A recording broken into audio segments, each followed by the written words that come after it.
सुबह सुबह दिमाग खराब हो गया रा भाई।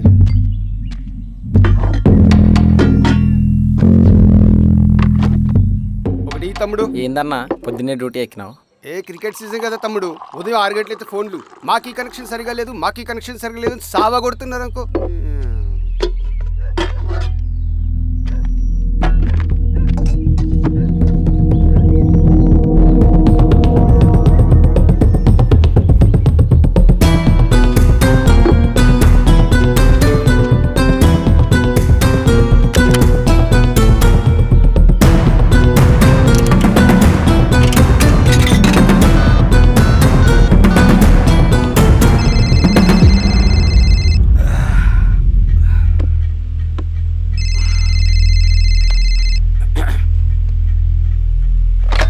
Hello, Penupaka police station. తాగి ఊళ్ళోకి వచ్చాడు సార్. నిజమా? అవును సార్, నా పక్కనే ఉన్నాడు సార్. సరే అరే మాణిక్యం లే, బయలుదేరు. తమ్ముడు బాబాయ్ బాగున్నావా? బాగున్నా. పెద్దోడు బాగున్నాడా? బాగున్నాడు. అవును బాబాయ్, మన ఊర్లో రైతు కూలీ సమస్య తీరిందా? లేదయ్యా. ఈ సమస్యను మనం త్వరగా తేల్చాలి బాబాయ్. ఏదో ఒకటి త్వరగా తేల్చండి అయ్యా. వస్తాను బాబాయ్, జాగ్రత్త. బాబు.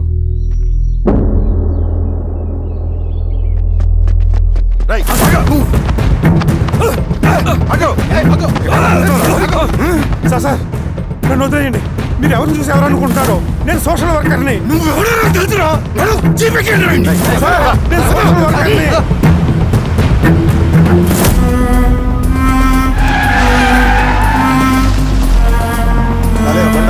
ఓకే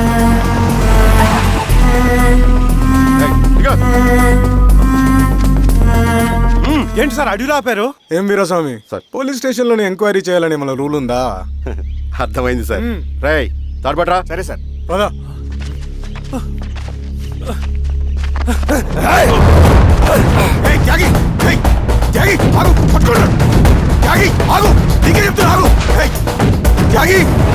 చెప్తున్నా నీకు, ఆగు.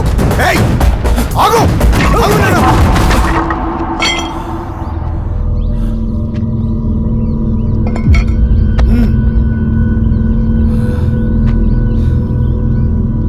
త్యాగి కట్టింది పడే, చెప్తున్నా కదా. జీవితం ఉద్యమం కోసం, నా ఊపిరి సింగన్నకు అంకితం.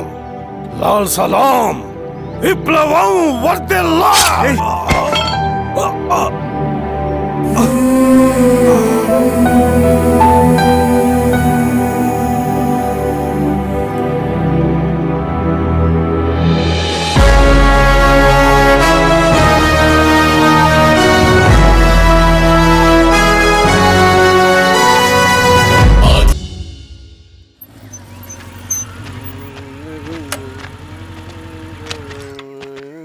షబీర్ భాయ్, ఏందిరా భాయ్? మా కోనేటి వీధిలో కేబుల్ కనెక్షన్ రావట్లేదు భాయ్. పొద్దునేందిరా భాయ్? లేదన్నా, మేము కొంచెం క్రికెట్ బెట్టింగ్ పెట్టుకున్నాం, కొంచెం వీలైతే చూడన్నా. నేను రాను పోరా భాయ్. అన్నా ఏందిరా?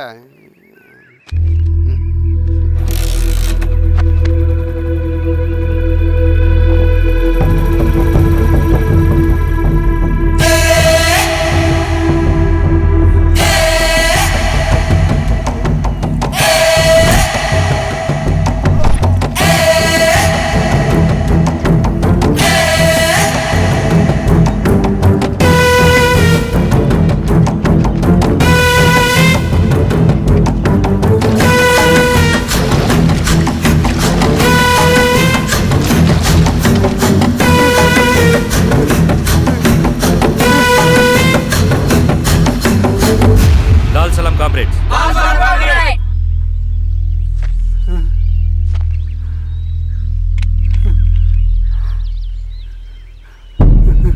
₹1,00,000 సంపాదించడానికి ఎన్ని రోజులు పడుతుంది?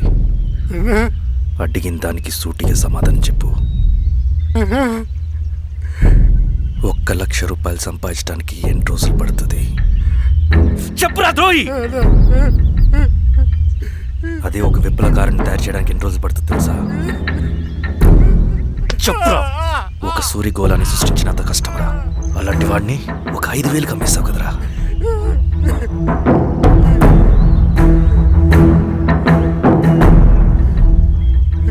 వీడు చేసిన తప్పుకి ఏంటి దండన?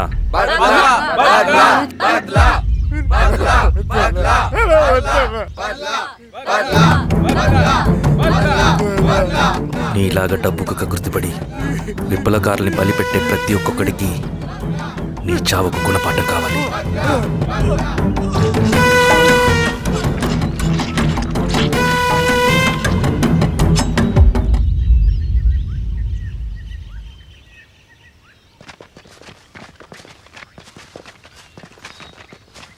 త్యాగి స్థానంలో మరొక వ్యక్తిని రిక్రూట్ చేయమని సెంట్రల్ కమిటీ నుంచి మెసేజ్ వచ్చింది.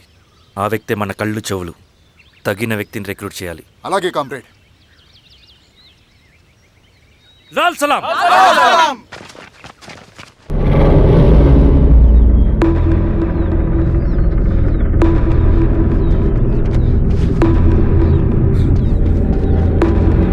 సార్ సార్ సార్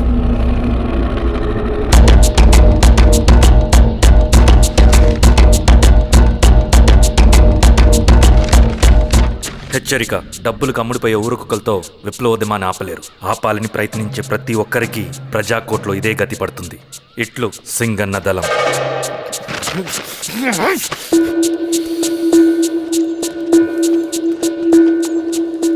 అయ్యా, మీకోసం చెన్నారెడ్డి గారు శేషారెడ్డి గారు వచ్చారండి. కూర్చోమని చెప్పు. సరే అండి.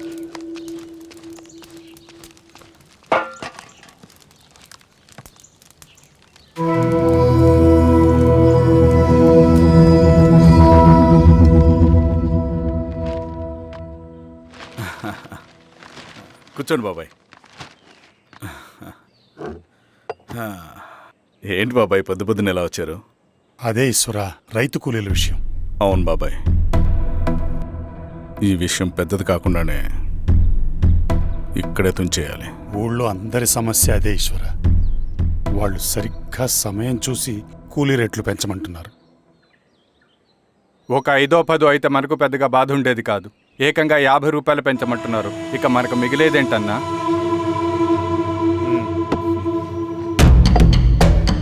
చెరువులోకి నీళ్ళు వచ్చేసరికి జలగలకి బలం పెరుగుతుందంట. ఆ అన్నల అండ చూసుకుని కూలీ నా కొడుకులు రెచ్చిపోతున్నారు. అలా కొనసాగడానికి వీల్లేదు. ఒక గంటకి మీరందరూ పోలీస్ స్టేషన్కి రండి. అక్కడ మాట్లాడి ఏం చెయ్యాలో ఒక నిర్ణయానికి వద్దాం. అలాగే పద.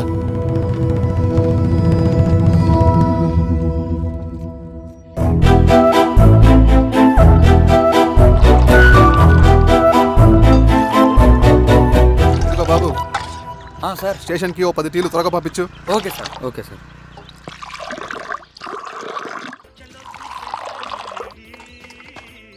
రెడ్డి గారు, బయట ఊరు నుంచి కూలీ వాళ్ళని తీసుకొస్తే ఇక్కడ ఊరోళ్ళు ఊరుకుంటారా? గొడవలకు వస్తారండి. నాకు లా అండ్ ఆర్డర్ ఇష్యూ అవుతుంది. వాళ్ళు గొడవకు దిగితే మేమన్నా వాచమలమా? ఏం చేయాలో మాకు తెలుసు. చుండూరు, కారంచెడు, పదిరికుప్పం, నీరుకొండల్లో ఏం జరిగిందో ఈ ఊర్లో కూడా అదే జరుగుతుంది. మీరు ఇలా ఆవేశపడితే ఎలా రెడ్డి గారు? మీరైనా చెప్పండి ఈశ్వర్ రెడ్డి గారు. ఏం చెప్పమంటావు గిరిధర్? వాళ్ళు ప్రతి సంవత్సరం ఇలా పెంచుకుంటూ పోతూ ఉన్నారు. ఈ సంవత్సరం 50, వచ్చే సంవత్సరం ఎంతని ఎవరికని వాళ్ళు అడిగిందంతా ఇచ్చుకుంటూ పోతూ ఉండాలా మేము? వచ్చే సంవత్సరం పెంచర్లేండి సార్. సరే, అలాగని వాళ్ళని రాసిమ్మని చెప్పండి, అప్పుడు చూద్దాం. వీరస్వామి, ఆ నరసింహులు గారిని పిలువు. సార్, నరసింహ గారు సార్ పిలుస్తున్నారు. నమస్తే సార్. నమస్తే, కూర్చోండి. Sir tea. నమస్కారం. నమస్తే సార్. టీ. అందరికీ ఇవ్వు. చూడండి నరసింహులు గారు, మీరు అడిగింది ఇవ్వటానికి వాళ్ళు సిద్ధంగా ఉన్నారు. కానీ వచ్చే సంవత్సరం మీరు కూలీల రేటు పెంచబోమని హామీ ఇవ్వాలి. వచ్చే సంవత్సరం మిగిలిన వస్తువుల ధరలు పెరగవని మీరు హామీ ఇవ్వండి, అలాగే మేము ఇస్తాం. మేము అడిగింది మీ చేతిలో ఉంది, మీరు అడిగింది మాత్రం మా చేతిలో లేదు. వాళ్ళ చేతిలో ఉంది సార్, అంతా అన్నల చేతిలో ఉంది. సార్, వాళ్ళెవరో మాకు తెలియదు. మేమెవరి చేతుల్లో కీలువమనం కాదు. ఇది మా రైతు కూలీలందరం కలిసి సమిష్టిగా తీసుకున్న నిర్ణయం. చిన్న చిన్న అవసరాలకు అప్పులు తీసుకున్న పాపానికి మా భూముల్ని బలవంతంగా గుంజుకుని మా పొలాల్లో మమ్మల్నే కూలీలుగా మార్చారు వీళ్ళు. భూమి మాది, పని చేసేది మేము, పండించేది కూడా మేమే. అవన్నీ మీ పార్టీ మీటింగ్ లో చెప్పుకోండి, వింటారు. కూలీ డబ్బులు ఇవ్వడం దయాధర్మం కాదు, మీకు తోచినంత ఇవ్వడానికి అది మా హక్కు. మేము అడిగింది న్యాయబద్ధంగా ఇవ్వకపోతే మీ పొలాల్లో ఒక గింజ కూడా రాలదు. పండిన పంటనంతా కాకులకి గద్దలకి వేసుకోవాల్సి వస్తుంది. ఇక దీని మీద చర్చ అనవసరం. వస్తాం. నరసింహులు గారు కొంచెం ఆగండి. సార్ మీరైనా కొద్దిగా చెప్పండి సార్. కొవ్వెక్కిన ఎండ్రకాయ కన్నంలో ఇరుక్కుందంట. దాన్ని బయటికి ఎలా తీయాలో, కోసి కూర ఎలా వండుకోవాలో మాకు బాగా తెలుసు. అరే పదండి బాబాయ్.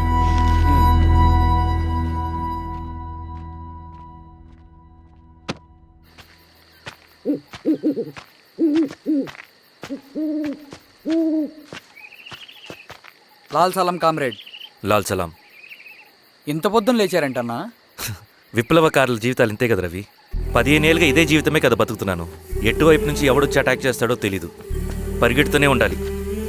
ఈ అడవిలో కడుపు నిండా తిండి, కంటి నిండా నిద్ర కూడా ఉండదు. ఒక్కొక్కసారి తాగడానికి చుక్క నీరు కూడా దొరకదు.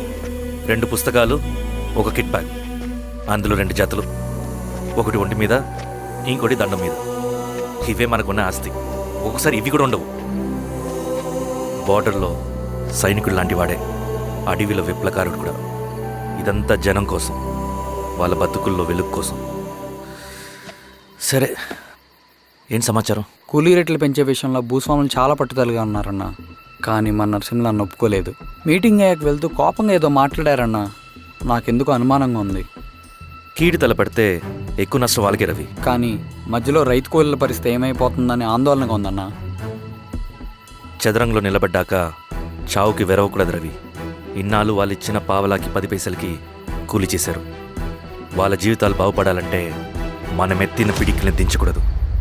సరే అన్న. స్వామి, ఎలా ఉన్నారు ఊళ్ళో అందరూ? అందరూ బాగున్నారమ్మా. కోతలు కొయ్యలేదేంటి? ఊళ్ళో కూలి రేట్ల కోసం గొడవ నడుస్తూనే ఉందమ్మా. అడిగినంత ఇవ్వాల్సిందేనని కూలీలు, నచ్చినంత ఇస్తామని రైతులు. ఎవరు రేటు తేగట్లేదమ్మా. ఈ ఇష్యూలో అన్నలు ఇన్వాల్వ్ అయ్యారా? వాళ్ళు వెనక లేకుంటే ఈ కూలి చేసుకునే వాళ్ళకి ఎక్కడి నుంచి వచ్చినాయి అమ్మా ఇన్ని గుండ్లు? ఇచ్చింది పుచ్చుకుంటమే తప్ప ఏనాడన్నా ఇంత కావాలని అడిగారు వీళ్ళు? పోనీలే, ఇన్నాళ్ళకైనా వాళ్ళకేం కావాలో నోరు తెరిచి అడగగలుగుతున్నారు. సంతోషమేగా. తీసుకుని మీదటైనా జాగ్రత్తగా ఉంటుంది.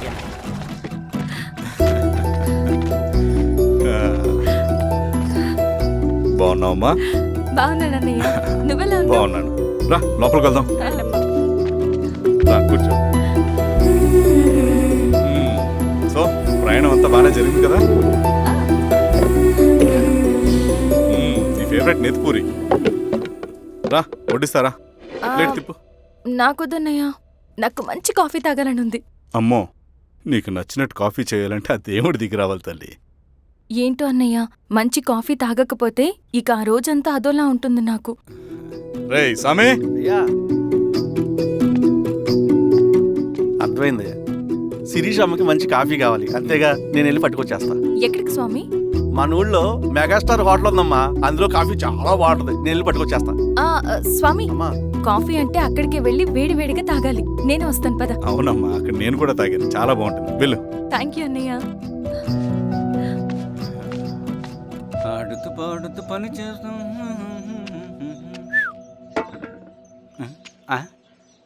ఏంది మీ పిల్లగాడికా? అవును. ఒకసారి పెట్టుకొని చూస్తా. పెట్టుకో.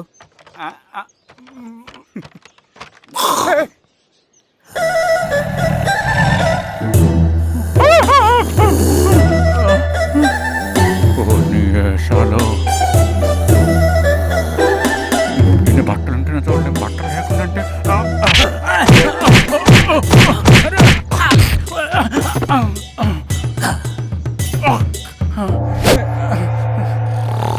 చంపేస్తా. నీకు దండ పెడతా.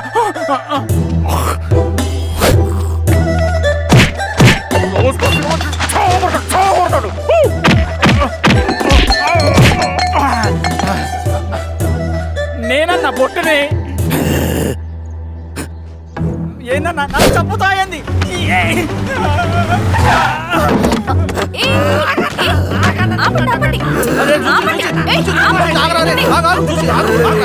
మాట్లాడి దొంగ సినిమా చూసాడమ్మా.